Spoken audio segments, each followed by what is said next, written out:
We're going to finish up chapter 5 today. There's been a lot of people that have expressed concern about the test, and we're going to wait until we finish chapter 5 before we really set a date for that. But my thought is that we'll try to do the test next Monday, or next Tuesday, excuse me. That'll give us another class period on Thursday to sort of review for it if anybody has any questions. If not, we'll start into chapter 6 on Thursday, but we're going to finish up 5 today, talking about soils. And as we talk about the group of the term soil, have you ever thought about is actually contained in a volume or shovel full of soil? What's actually there?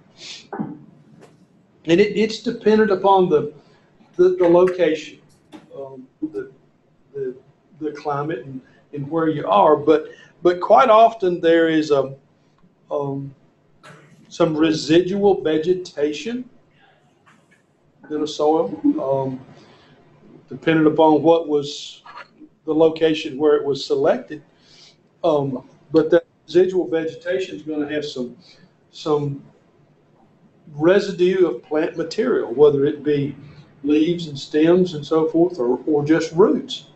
But that is potential organic matter, which is key to the structure of any soil.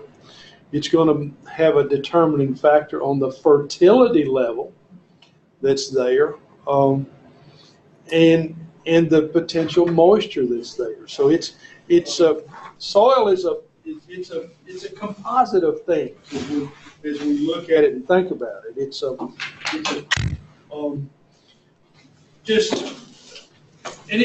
varied as we talk about just a particular soil sample.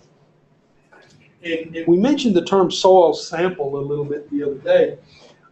That's a topic that we haven't really addressed because it's not outlined in the textbook. But how many of you have ever taken a soil sample? You know what we mean by a soil sample? You stick the drill into the ground and take a core sample of the dirt. That's a part of it. But is that one core that you took, a representative sample? No, it's not. You take it over multiple areas. Multiple areas, right. But when you combine it, yeah.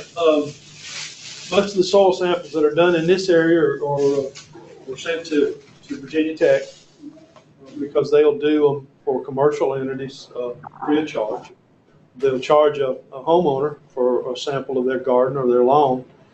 But that's what we're talking about with soil samples, and it's going to give you a relative evaluation of the major nutrients with potassium and phosphate. It's going to give you a reading for the pH, and it's going to give you a percentage of the organic matter. If you want the micronutrients run, they'll charge you a nominal fee to give you the percentages of sulfur and manganese and magnesium and boron. Boron is an element that is never in large quantities in soils, but it is a key element in a lot of plant functions. But as we talk about soil sampling, the soil samples that you may have run do not give you a reading for nitrogen. And why would that be? Why would a soil sample not give you a reading for nitrogen? Because there's so much of it in the soil. No. Tyler's saying that there's so much of it in the soil. No, the reason they don't give you a reading for nitrogen is it's very soluble in most situations. So it tends to flush out it will be moved out of a soil. So a sample that may be taken today of a soil, if you're trying to plan your fertilization for next spring, a soil sample reading on nitrogen today will not have any validity when we get to the spring planting season, because of all the rain and moisture and so forth will tend to wash or flush that nitrogen out. So it tends to be a very soluble element the way it is possessed in soils.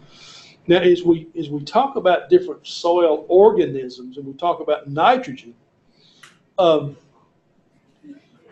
is it reasonable for me to make the statement that plants can add nitrogen to the soil? Yeah. Okay. Soybeans especially. Tyler says yes, and soybeans especially. Soybeans are just one of a family of plants that will add nitrogen to the soil. Remember back when we were talking about the percentages of gases that were in the atmosphere? Do you remember which gas had the greatest percentage? Nitrogen? Nitrogen? Nitrogen, right. I thought you said it, but I didn't hear it loud enough to validate what you said. Nitrogen is about 78% of the atmospheric gases in dry air. So what we deal with the family of legumes, that's your peas, beans, clovers, alfalfa, they all have the potential for nitrogen fixing. In other words, they actually can take nitrogen out of the air and deposit it in little nodules on their roots in the soil. And they do this by a nitrogen fixing bacteria. And this quite often is a test set question, but the rhizobium, and I'm terrible on some of these pronunciations, but that's a nitrogen fixing bacteria that occurs on the roots of these legumes. Yeah. And it sounds a little mystical to do that, but this process is a key factor in a lot of agricultural production is to how the farmers plan their crop rotations. They'll plant a soybean crop, say this year, with the idea of planting corn in that same location next year. Is that why for the past few years the field across my road has grown tobacco, and then they stopped last year and let the field just kind of sit there? Then this year they planted soybeans. That's part of a crop rotation, Tyler, but that's a little bit of a different angle.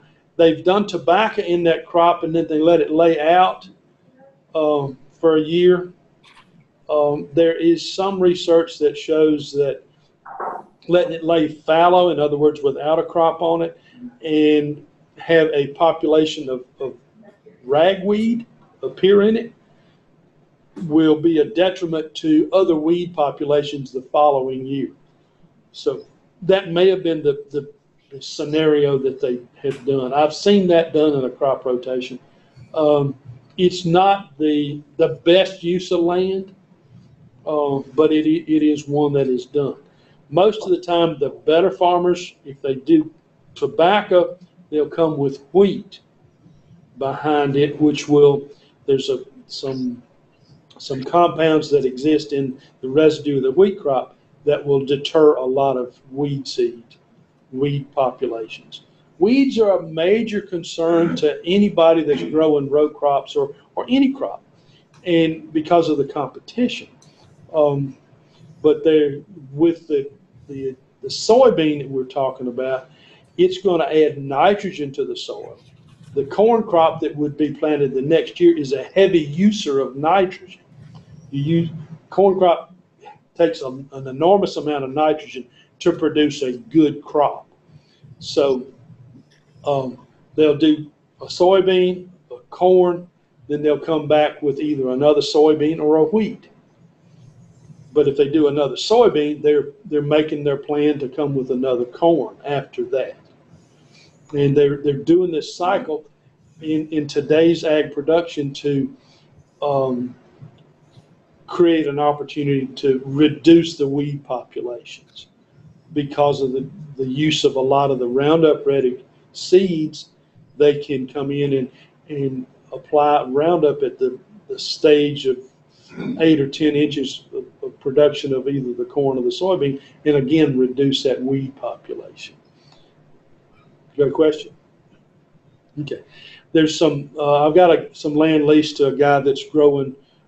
He's done soybeans for the last 3 years on the farm there at the house, and this year he's got corn on one side, on about half of it. And I was talking to him on Saturday, and he was talking about the corn crop that he has grown there. He's used a lot of this nitrogen that has accumulated over the past couple of years from the soybean production, and he put on phosphate and potash, and he's got a field of corn that's it's very uniform. If I were to guess, it's probably the corn stalks are probably in the range of 12 feet tall. It's an enormous field of corn and very uniform. He told me that he was expecting to get about 180 bushels per acre of that if he can harvest it before the deer eat a whole lot of it. But that's one of the things that talks about. If you want to see there's a picture in your textbook on Figure 513 that gives you a pictorial of what these nodules are on a legume. It's actually on a soybean plant, but it's little knots. It looks sort of like little strange pea-sized growths that are on the root system of that soybean plant.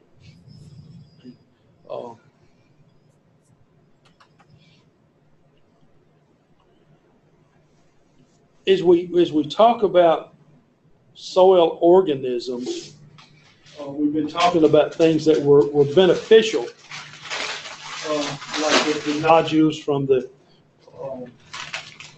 nitrogen-fixing bacteria. We've also got organisms in soils that are not as beneficial. Like the nematode.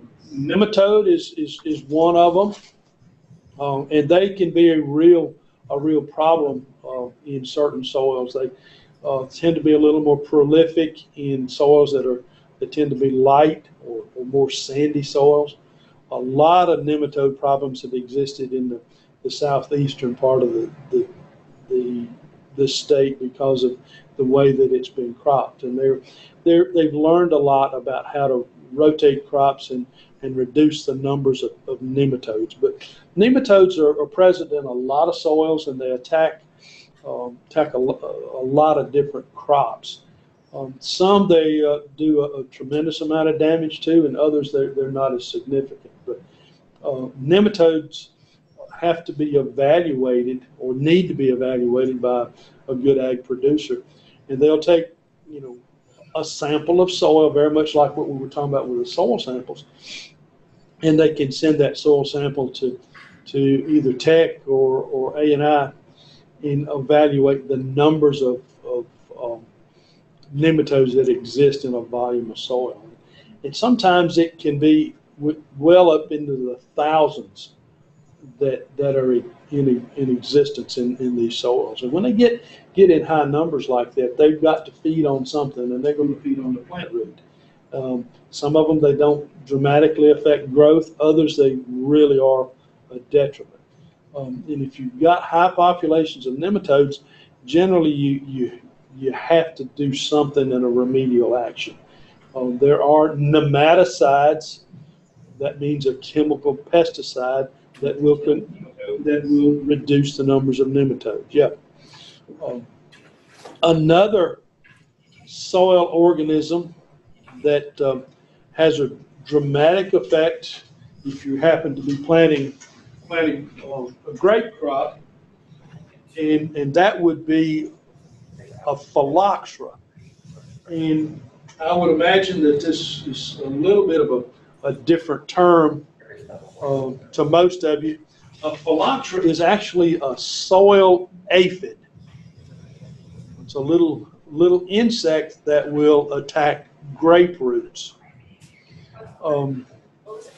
And What was it called? Phylloxera, Phylloxera. It is a soil aphid, and they are present in a lot of the soils in the eastern part of the United States. And it necessitates a change in the type of rootstock that is used to produce for growing grapes. The native grapes that we have and most of the table grapes or a native grape, Concord and Niagara, and what you refer to as your fox grapes are resistant to phylloxera. But this was the reason that Thomas Jefferson failed with his initial attempt at growing wine grapes in the Charlottesville area back in colonial times, because he brought European grape varieties from Europe and attempted to, they were wine grape varieties, and he enjoyed wine and he wanted to grow his own grapes and make his own wine. So he planted a substantial vineyard in the Charlottesville area. And these were varieties that were unique to the United States, and they were on their own root, which meant they were susceptible to the invasion or the devastation that is caused by phylloxera. And this is the reason the vineyard that he planted failed, because the phylloxera just basically devastated those vines. The mechanism that is used to produce grapes of that type in the eastern part of the United States is to graft the European variety onto a rootstock from a native vine that is resistant to the phylloxera. It's a complicated process, but it's the only way that the European or vinifera varieties can be grown in the East. Now, the phylloxera is not a problem in the western states. It's just in the eastern part of the United States, and it's a difference because of the climate. The climate out there is not conducive to the survival of the phylloxera. The first phylloxera that I ever saw was back in the early 70s when I worked in Winchester at the Fruit Research Lab. We got a call from a gentleman who was an airline pilot, and he was flying out of Dulles, and he had bought considerable acreage of land in that Loudoun County area, and he wanted to establish a vineyard. He planted 3 or 4 acres of the European varieties in an area there, and he called us at the research lab and told us something was the matter with his vines. And when you have an invasion of phylloxera on a grapevine, it will show up in the leaves, and it looks basically like you've got little warts or little galls or growths that appear on the foliage, on the leaves, and the leaves become stunted and not very photosynthetically active. And when we approached that vineyard, we could tell that it was stunted. We didn't know what the problem was, but as we walked up to it, you could see all these little gall type warty growths that were on these leaves, and it was the aerial portion of the phylloxera that was there. So it's the only way that you can grow the European varieties in the eastern part of the United States is to use a resistant rootstock. Can you spell that phylloxera? Phylloxera.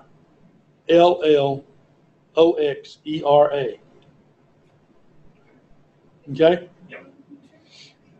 There are also a lot of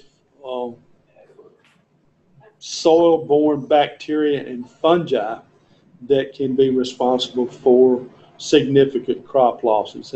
And quite often, the presence of these soil-borne bacteria and fungi are because of an adverse condition that exists in the soils. And a lot of it is because of excessive moisture.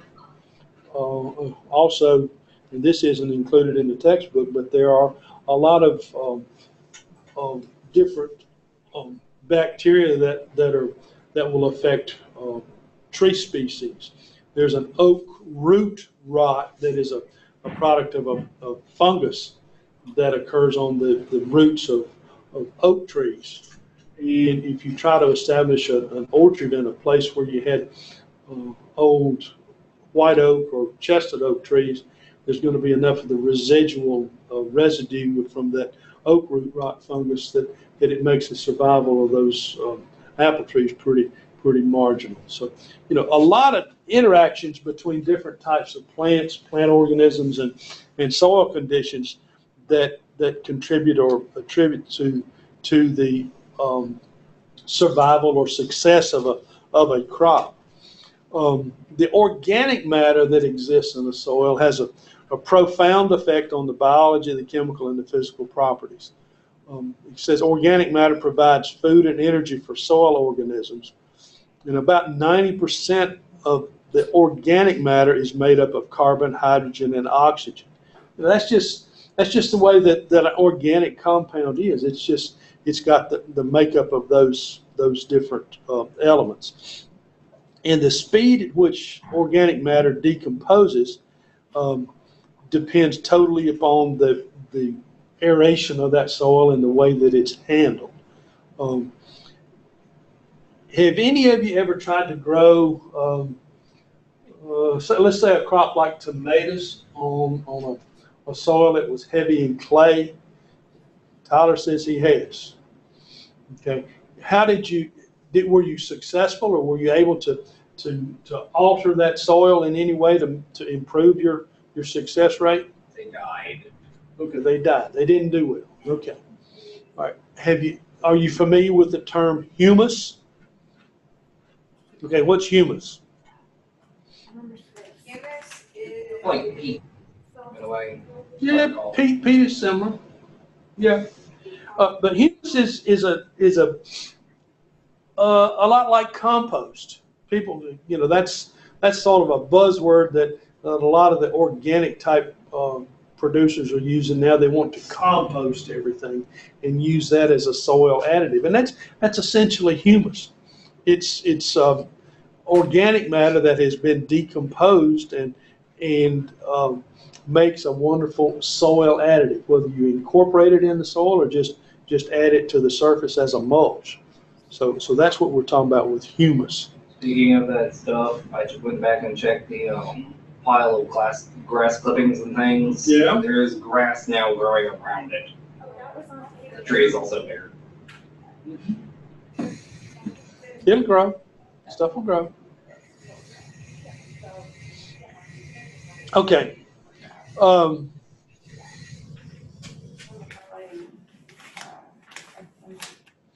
right. As we talk about compost and humus and organic matter, if you have an area that you're trying to compost or create an organic resource for a garden, quite often the decomposition of those substances are aided by the addition of a nitrogen compound. It requires an element of nitrogen to feed the organisms that will aid in that decomposition. So that's one of the things that folks are quite often doing, is they'll add some source of nitrogen to that to increase that. But if we were talking about growth of tomatoes, or trying to grow tomatoes in a garden, I've seen a lot of folks that would decide to mulch their tomatoes with something like sawdust. And if the sawdust is not fully decomposed, the addition of that sawdust to their tomatoes is a detriment rather than an asset, because the decomposition or the decomposing process that takes place with the sawdust will actually pull the nitrogen out of the soil and out of the surrounding area at the expense of the tomatoes. So if you don't put on additional nitrogen as you put on the sawdust as a mulch, you're not gaining anything. You're not doing what you need to do. So, we deal with interactions with all of these things, and compound like sawdust requires some nitrogen to expedite the decomposition and benefit your tomatoes. It talks about soil degradation in here, and it says soil properties change constantly, and slow changes occur normally.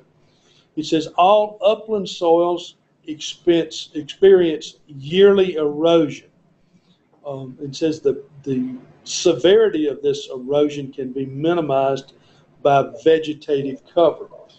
I don't know whether you've noticed or not, in your area, the folks that are harvested tobacco, if they're good producers, immediately or nearly immediately after they get that tobacco crop off, they'll go through and either cut the stubbles, or the machinery that they're using to harvest the tobacco will do away with the stubble.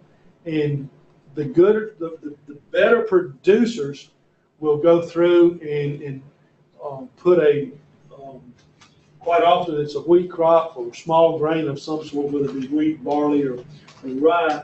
They'll broadcast that over the field, because they don't want that field to lay there over the winter in a naked fashion because of the opportunity that exists for erosion.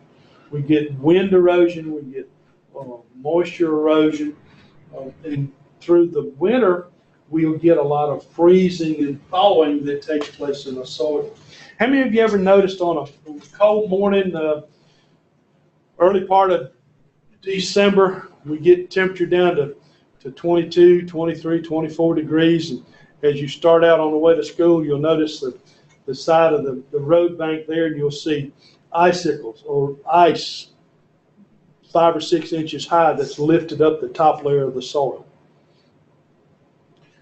That's freezing and thawing that takes place, and when that thaws out, that top layer will go back down on the soil, and then if we get a hard rain, that top layer is eroded. It's washed away. It goes down into the ditch or into some sort of gully or erosion. So for that reason, good ag producers want to keep something on their fields at all times to reduce this erosion.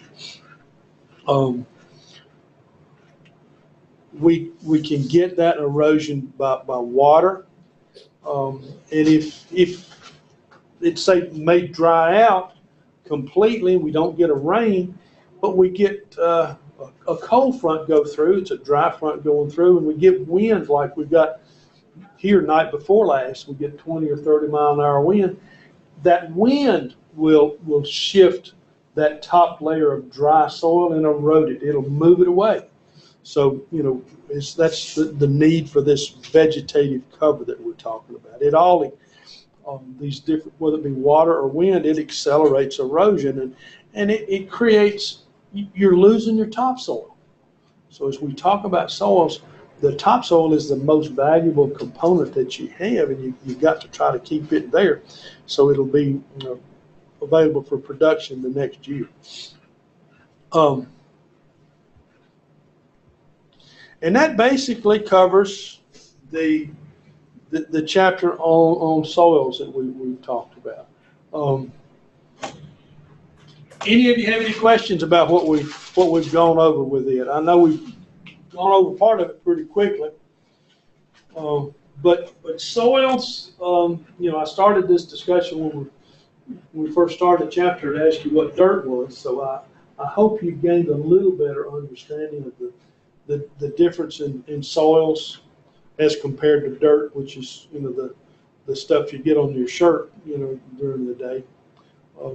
Anybody got any questions about soils and its with respect to plants and plant growth? Anything? Everybody asleep? On Halloween, what for a tree? That's been alive for many years. How, But you're gonna have to help me. I can't hear you very well. okay, how deep, okay, we're using an oak tree for an example that's been alive for Okay. years and has lots of rings and lots of roots down into the ground. What is the lowest layer in the of soil? I couldn't hear you very well, Carol. What I'm thinking you asked was what you wanted to know about how deep the roots of an oak tree would go. Is that what we're talking about? Yes, sir. Okay. It's one of the general discussions that takes place when people talk about roots and so forth. They're going to, the general assumption is that you've got as much of a below ground portion of a plant as you do the above ground portion. Now, there may be a difference in the configuration of the way those roots are for a particular plant. Some of them tend to be somewhat of a tap root that goes, you know, a long ways down. Some of it can be more of a fibrous root that just goes out over the upper layers, 8 or 10 inches of a soil. But you asked about an oak tree. Oak trees, and it varies a little bit with the variety of oak, but generally they have a pretty substantial root system that goes down into the ground, and it's going to penetrate this A horizon, which is the top 5 or 6 inches. It's going to penetrate the B horizon, which is going to be, say, from 6 to 12 inches, and then it's going to go well down into the C horizon, which is that next layer of soil. It depends upon the location and the type of topography that we've got as to how deep that C horizon is. If it's not too tightly compacted, it may get even down into what we call the subsoil. I've done quite a bit of land clearing over the years and pushed over some trees. And you're going to get quite a stump pushed over with, depending upon the time of year and the type of tree, that's going to have a lot of soil tied to it. But you'll also leave some of those larger roots broken away down into those deeper layers. So I don't know that I answered your question, but Yeah. it depends a lot on the type of tree and type of situation. I told you a little bit about, I don't know remember whether I told you or not. I've used this example in several classes. Grapevines tend to have pretty extensive root systems. We normally plant them, at least at home, we've got them in rows that are 12 feet apart, and then 7 feet, but in the row between plants. I had some vines that I didn't like the variety, so we were going to pull those up. And this was only the 3rd year after these vines had been planted, and I had a fellow helping me and I believe it was mid-March, and the soil was fairly moist. And we put a chain around the trunk of the vine and used a front end loader and pulled up and backed up. And as we pulled those vines out, the root system would go from one row middle. Say we were pulling it up in the center row, it would go. Roots would extend 12 to 15 feet on either side, and then down the row 8 or 10 feet. So it was quite a massive root system, but it wasn't very deep. It was pretty shallow. But that's the mechanism that grapes have to withstand drought. They've got a wide extensive root system that's pretty shallow. But any sort of moisture that gets into the soil, those plants have an opportunity to grab it and take use of it. So, if you've ever dealt with a variety of tree called the black gum, it's nearly impossible to push it over or try to take it out because it has an extensive taproot that goes down into the several layers of the soil. And I've tried to push those out and never get them pushed out. Quite often I'll end up wringing them off or cutting them off or doing something to them, just because that root system goes basically downward, and the tree is tough. It's good for firewood if people like to burn it, but you can't split it. It's all twisted and mangled together. You've almost got to cut it if you've got one that's any size that you want to use for firewood to get in a stove or a fireplace. So, but it's totally dependent upon the type of crop that we're looking at or the plant as to the way the root systems go. And it's different in more sandy soils. What soils we have here are much more clay content and are tighter and more compacted. In a sandy soil situation, it's going to be a little different too. So, don't know whether that answers your question or not, but if it didn't, swing at me again, we'll try. Okay. I had a question on grapes, if you have a minute. Okay. There's a producer not far from us that's getting older, and he was going to do away with some of his rows of Norton. And he offered that I could have the vines because I was asking him for a start of some of his Nortons. What would be the best method of trying to move and establish a grapevine? You got any idea how old they are? How big are the trunks? I don't. I haven't seen them in person. I met him at a farm and field day. He was okay. On grapes, but Every root pair, every root. A Norton is a. I've got some here in the vineyard at the college, and it's the ones I have here, and I don't know whether it's because of the location I have them on or whether it's the particular sport or variety cultivar that we have of Norton. They're not very vigorous, and that's why I asked you about the size of the trunk. If you've got if the vines are pretty old, it may be hard to move them.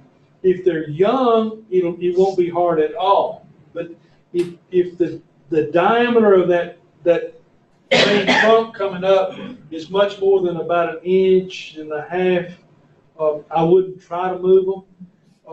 What I would do if that were to be the case, whether they're on their own root or whether they're on a grafted vine. I'm not certain. I know he does a lot of multiplying his grapes through cuttings, and so okay. They're probably on their own root, but I haven't verified that. Well, if he does some cuttings, I'd recommend that you do the same thing. It'll be a lot easier if they're on their own root. And I'm not that familiar with Norton. I've grown some, but I think the ones I've got here are probably on their own root. Take some cuttings. Now, that's not hard to do. Need to do it before they begin to break bud in the spring, and use some sort of rooting compound. And if you've got access to a mechanism to put bottom heat under them, in other words, a heat mat or something of that type, it makes it a lot easier to propagate a grapevine. Grapevines tend to, if you leave it to their own mechanisms, they will begin to break bud and begin to grow shoots before you get adequate roots to support that. But if you put some heat underneath them and keep the top of it fairly cool, you'll begin to get roots to grow on those cuttings before your tops begin to break bud. And if you get that accomplished, then you'll have a cutting with roots, but when you begin to get the shoots to actually break. I've done that in a couple of situations. How many are you looking at to gain? I would like to gain at least 2 or 3 vines. Once I have some vines, I can propagate them easy enough by just making the vine on the ground. That's what I usually do. Yeah. My contour. If you've got access to the vineyard, that may not be a bad way to try to do these, to propagate some. And if he had any, depends upon the type of care that's been extended to the vines. He may have some cuttings or some shoots that have been on the ground this summer, and they may have taken root already. You may want to look at it that way to gain some, if you don't need any more than that. And I don't like a Norton. We had a viticulture class that we were doing here, it's been several years ago, and I took a hand refractometer. That's a device that you use to determine sugar levels that were in grapes. And we were going out a row here, and we were looking at some Concord and some Niagara and some Steuben and so forth, and the sugar level in those was anywhere from 13, 14, maybe 15, and the grapes were of an excellent eating quality. Go on up to the Norton, and we tasted those. It was a small berry, and they were astringent, just make you step back because they were so they appeared to be immature. We tested the sugar on those, and it was 24. But pardon my French, they tasted like hell. They were just so sour. But it was because of the acidity that was existing in that grape. They were just so acidic that they weren't very palatable to us.